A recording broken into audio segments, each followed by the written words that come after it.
If you want something done right, you have to do it yourself. I'm looking at you, Sir Thomas More.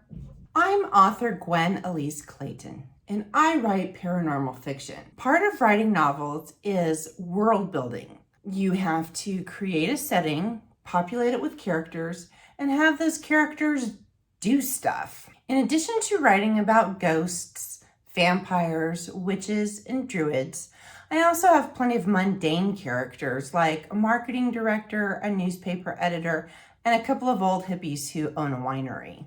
These mundane characters all have mundane lives, but they also have conflict and plot twists that lead somewhere. And that somewhere is the moral of the story. In my novels, the moral of the story, spoiler alert, is always building your own utopia. That's exactly what I'm doing here with the Rivervine YouTube channel. And I'm not talking about the book by Thomas More that was written in 1516. Oh my God, this book was so hard to read, even for me, and I'm an advanced reader.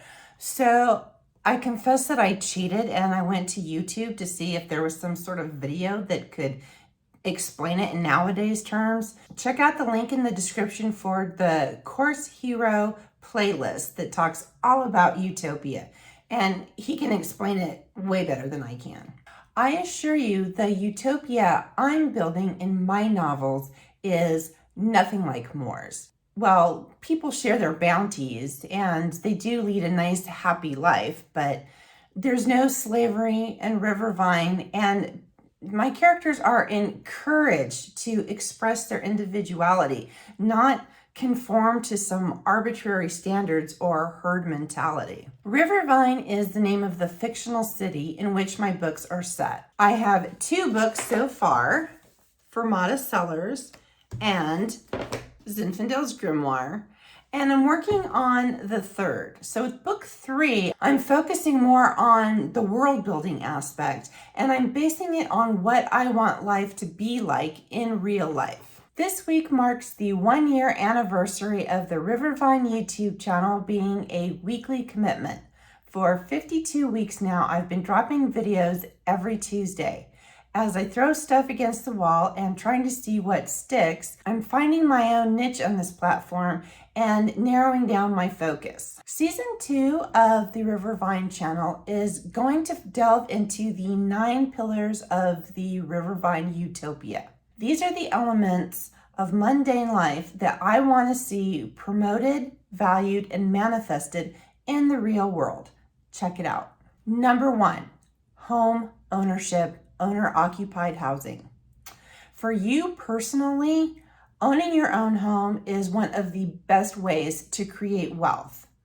For communities, homeowners are more likely to be engaged in the community for longer periods of time than renters or Airbnbs. Homeowners pay more local sales tax and patronize local businesses more often. Number 2, locally established businesses.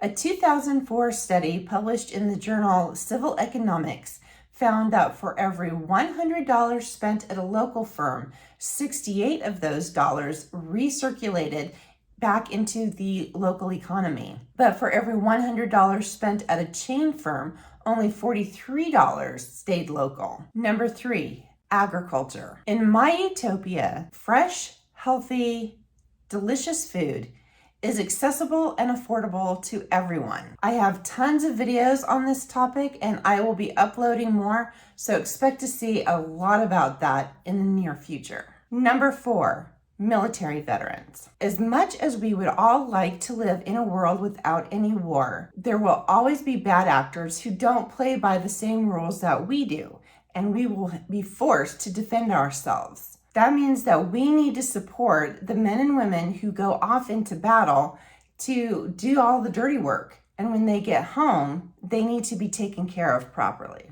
Number 5, arts. Visual, performing, and literary. The arts enrich us as humans and make us feel whole. Not only do they give our communities a sense of place and increase local property values, They also provide a sense of safety, as crime-infested places are not usually beautiful. Number 6, good governance. I don't care if you're liberal, conservative, Republican, Democrat, socialist, libertarian, whatever. That makes no difference.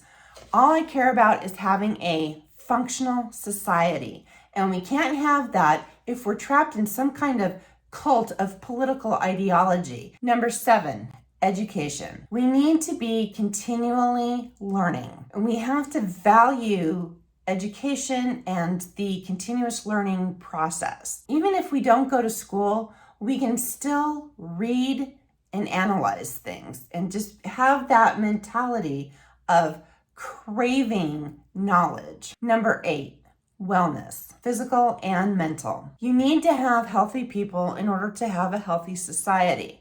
And we need to have access to affordable and reliable health care, both physical health care and mental health care. And we need to take care of each other. That's something that we as a community, as individuals, it doesn't have to be the government, but we as individuals can help be there for each other and care for each other as a community. Number 9, spiritual agency. I don't care what religion you subscribe to or what holy book you read.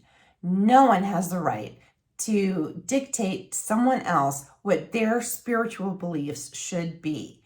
We all have a personal relationship with God, and how I choose to pray, how I choose to worship is different from somebody else's, and we shouldn't have laws that codify a certain preference of one religion over another, and we need to respect each other as individuals, and that includes our religious identities. I have a 10th bonus pillar, which I'm calling athletics. Now, I am not a sports fan at all. I don't play sports, I don't watch sports, I can't stand sports, but I recognize the value in team building, healthy activity, and emotional release. So if you want to add athletics into your utopia that you're building, fine, but I'm not going to focus on it here on the Rivervine YouTube channel. These are the topics that I'm going to be exploring going forward on this channel. Every Tuesday evening, I will be posting news, features, and commentary relating to one of those 9 pillars. I really need to make this channel work. I am a disabled woman who I can't work a normal 8 to 5 job for various reasons I've talked about ad nauseum, and some administrative law judge thinks she knows more than me, and she denied my SSDI claim. So I really have to monetize this channel and find other ways of getting income that don't rely on having to report to a certain place at a certain time for 40 hours a week. So I really need your help. So please take pity on a poor old hag, give this video a thumbs up, and subscribe to the Rivervine YouTube channel if you want to create your own utopia. I would greatly appreciate it. So until next Tuesday, thanks so much for watching, and I will see you next week.